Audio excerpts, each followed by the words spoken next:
नेपालमा हाल सबैभन्दा चर्चित खेल कुन हो भनी सोद्धा सबैको मुखमा पहिला आउने नाम हो क्रिकेट। नेपालले क्रिकेट खेल्न सुरु गरेको धेरै भएको छैन, तर पनि अरू खेलको तुलनामा यो खेलले बढी सफलता पाएको छ।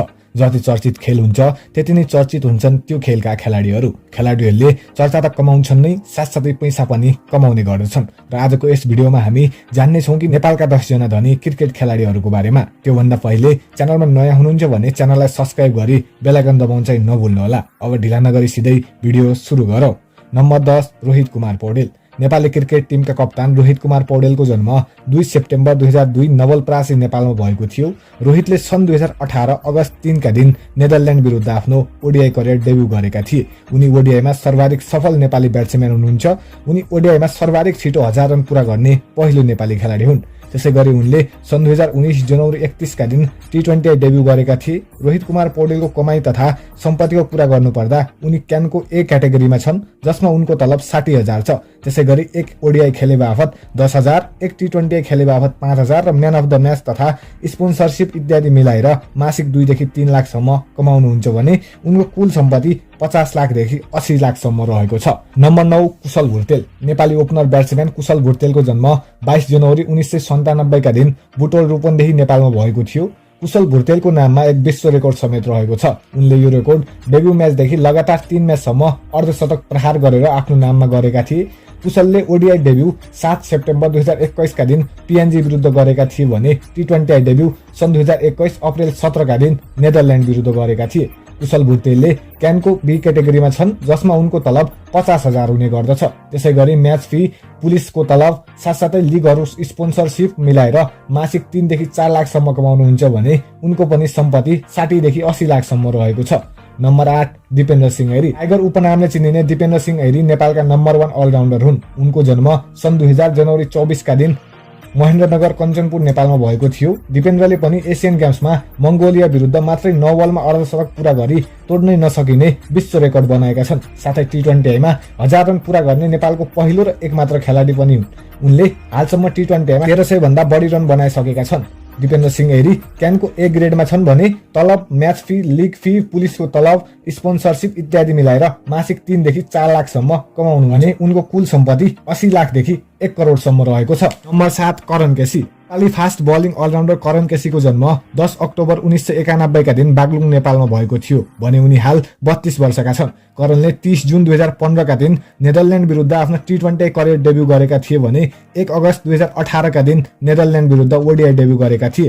करण केसी क्यानको ए ग्रेडमा छन्, साथै पुलिस क्लबबाट पनि खेल्ने गर्दछन्। उनी पनि तलब, league fee, match fee, sponsor इत्यादि सम्पूर्ण मिलाउने हो भने 4 देखि 5 लाखसम्म कमाउने गर्नुहुन्छ। त्यस्तै उनको कुल सम्पत्तिको कुरा गर्नुपर्दा 1 करोडदेखि 1.5 करोडसम्म रहेको छ। नम्बर 6 सोमपाल कामी। नेपालका नम्बर 1 फास्ट बलर सोमपाल कामीलाई गुल्मी एक्सप्रेस उपनामले पनि चिनिने गरिन्छ। उनी सन् 2014 को वर्ल्ड कपदेखि नेपाली क्रिकेट टिममा रहेका छन्। उनले आफ्नो T20 डेब्यू सन् 2014 मार्च 16 का दिन हङकङ विरुद्ध गरेका थिए भने ओडिआई डेब्यू सन् 2018 अगस्त 1 का दिन नेदरल्यान्ड विरुद्ध गरेका थिए। सोमपाल कामी क्यानको ए ग्रेडमा छन्, 60,000 तलब लिने गर्दछन्। त्यसैगरी आर्मीको तलब, match fee, league fee, sponsorship इत्यादि सम्पूर्ण मिलाउने हो भने मासिक 4 देखि 5 लाखसम्म कमाउने गर्दछन् भने उनको कुल सम्पत्ति 1 देखि 2 करोडसम्म रहेको छ। नम्बर 5 ज्ञानेन्द्र मल्ल। नेपाली क्रिकेट टिमका पूर्व कप्तान ज्ञानेन्द्र मल्लले नेपाली क्रिकेट टिमको 10 वर्षसम्म उपकप्तानी सम्हालेका थिए। ज्ञानेन्द्र मल्लको जन्म 16 सेप्टेम्बर 1990 का दिन काठमाडौँ नेपालमा भएको थियो। ज्ञानेन्द्रले सन् 2018 नोभेम्बरमा नेपाली राष्ट्रिय क्रिकेट टिमको कप्तानी सम्हालेका थिए। हाल उनले अन्तर्राष्ट्रिय क्रिकेटबाट सन्यास लिइसकेका छन्, तर पनि उनी नेपालका धनी खेलाडीहरूमा पर्नुहुन्छ। उनले हाल स्पोन्सरसिप, इभेन्टहरू, कमेन्ट्री तथा कोचिङबाट मासिक 1 देखि 2 लाखसम्म कमाउनुहुन्छ भने उनको कुल सम्पत्ति 2 देखि 3 करोडसम्म रहेको छ। नम्बर 4 शरद भेष्वाकर। नेपाली लेजेन्डरी ब्याट्सम्यान शरद भेष्वाकरको जन्म सन् 1988 अक्टोबर 8 का दिन युनाइटेड अरब इमिरेट्स UAE मा भएको थियो भने हाल उनी 35 वर्षका छन्। उहाँको ओडिआई डेब्यू 1 अगस्त 2018 नेदरल्यान्ड विरुद्ध गरेका थिए भने अन्तिम म्याच चाहिँ 19 सेप्टेम्बर 2021 ओमान विरुद्ध खेलेका थिए। त्यसैगरी T20 डेब्यू 16 मार्च 2014 का दिन हङकङ विरुद्ध गरेका थिए भने अन्तिम म्याच चाहिँ 14 फेब्रुअरी 2022 का दिन आयरल्यान्ड विरुद्ध खेलेका थिए। शरद भेष्वाकरको कमाईको कुरा गर्नुपर्दा उनी अहिले पनि लिग म्याच खेल्नुहुन्छ, साथै कमेन्ट्री गर्नुहुन्छ, स्पोन्सरसिप, बिजनेस इभेन्टहरू सम्पूर्ण जोड्दा मासिक 4 देखि 5 लाखसम्म कमाउनुहुन्छ भने उहाँको कुल सम्पत्ति 3 देखि 4 करोडसम्म रहेको छ। नम्बर 3 शक्ति गौचन। शक्ति गौचनको जन्म 22 अप्रेल 1984 का दिन रूपन्देही नेपालमा भएको थियो।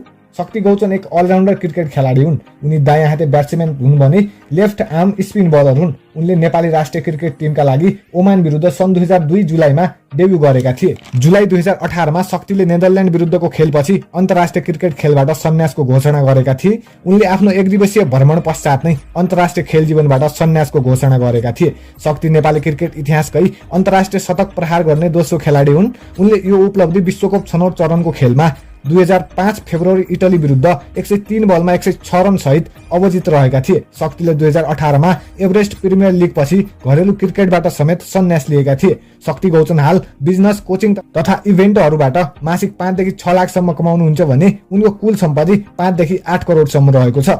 नम्बर 2 पारस खड्का। नेपाली राष्ट्रिय क्रिकेट टिमका पूर्व कप्तान पारस खड्काको जन्म विक्रम सम्वत 2044 साल कार्तिक 7 गतेका दिन काठमाडौँ नेपालमा भएको थियो। उनी दायाँ हाते ब्याट्सम्यान तथा दायाँ हाते अफ स्पिन बलर हुन्।